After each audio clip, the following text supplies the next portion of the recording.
There is an 80th birthday of Miyazaki, and is that the right pronunciation, Logan? Miyazaki, I believe it You've is. got me on that one. Yeah.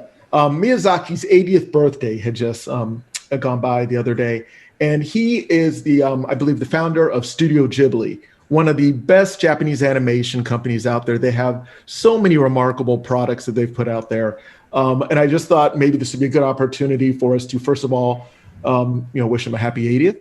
And I hate to ask, is he alive? I think so. Yeah. Okay. Well, happy 80th, Mr. Miyazaki. Yeah. And just if anybody has a favorite Studio Ghibli movie that they've seen, because I have a couple that I've liked, but I wanted to let you guys talk about maybe one that you've seen and appreciated. Kenny, are you a Miyazaki fan, a Studio Ghibli? Absolutely.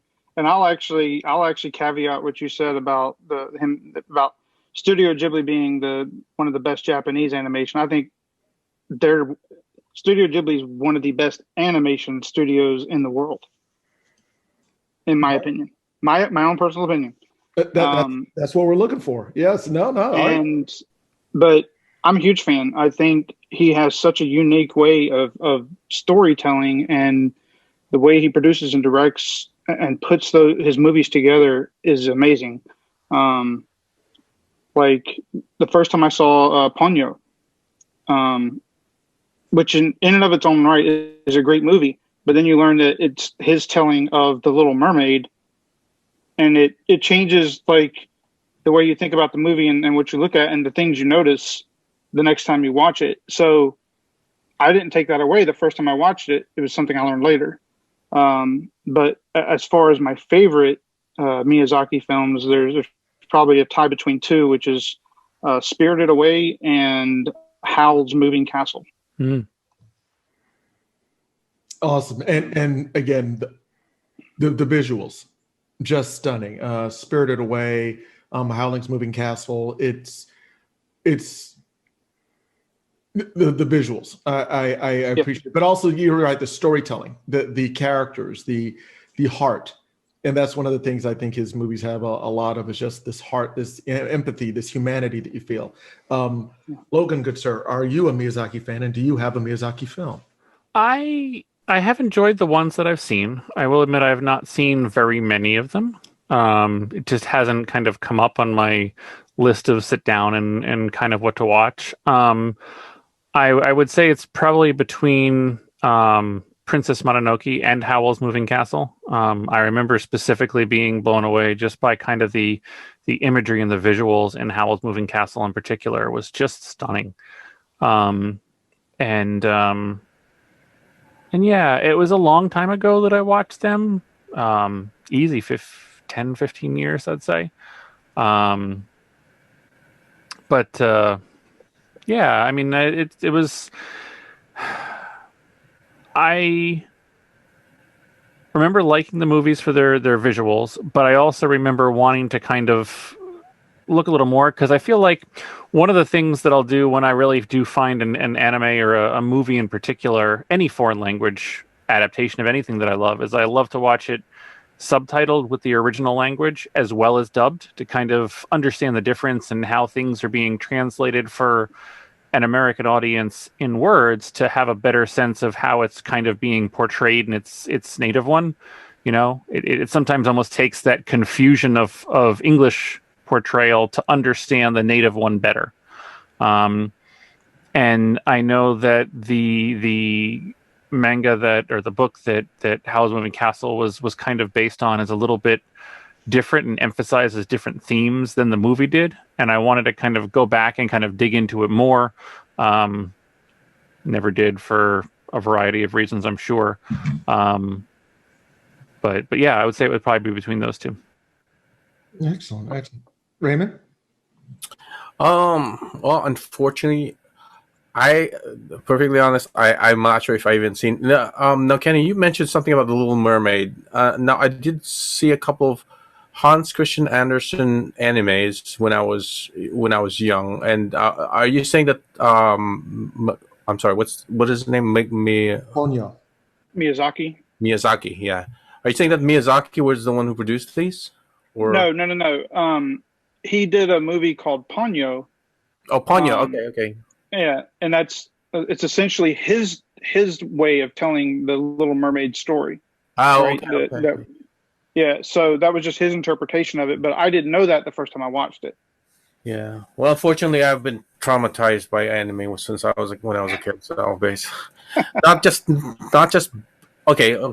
Just to give you the story, growing up, we watched a lot of Japanese anime: Voltus Fight, Mazinger Z, Diamond X, Grandizer, you name it. Just the fact that you have Japanese anime being dubbed by Filipinos who are trying to speak English, it kind of like did not just jive with me. But for the fact that people were dying at every season I was going like, these are cartoons. Why are you people killing? I mean, it's like I was a kid. It's like cartoons and people. This is my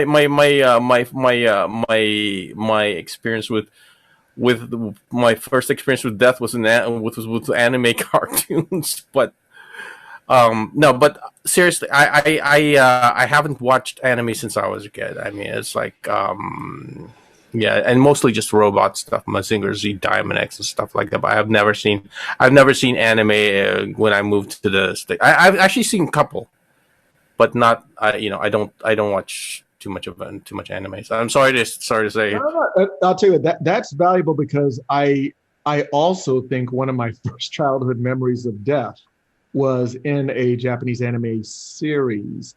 It was what I found out later what The Lion King was based on. Okay.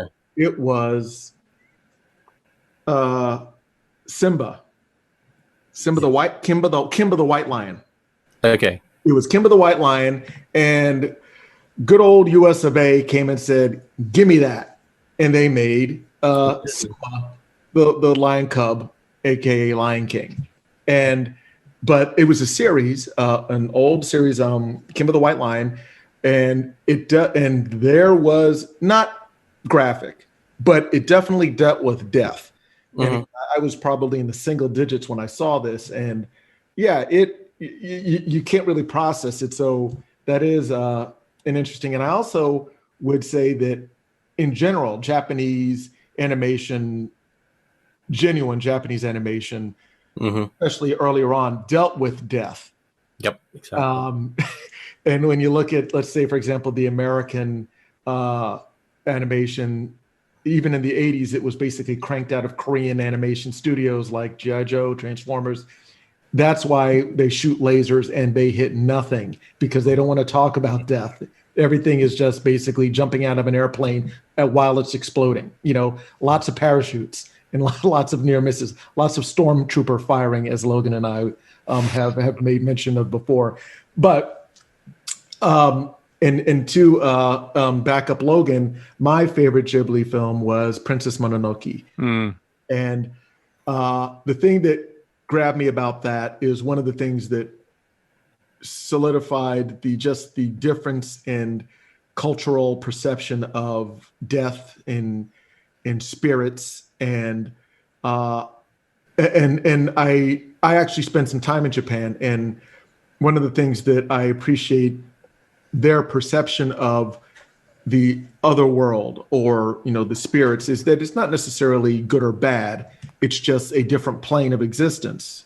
Whereas America, the spirits are basically ghosts or angels. I mean, like monsters or angels, and in they're good or bad. Exactly. There's always like a more of a I guess a Puritan type of a view, like you're evil or you're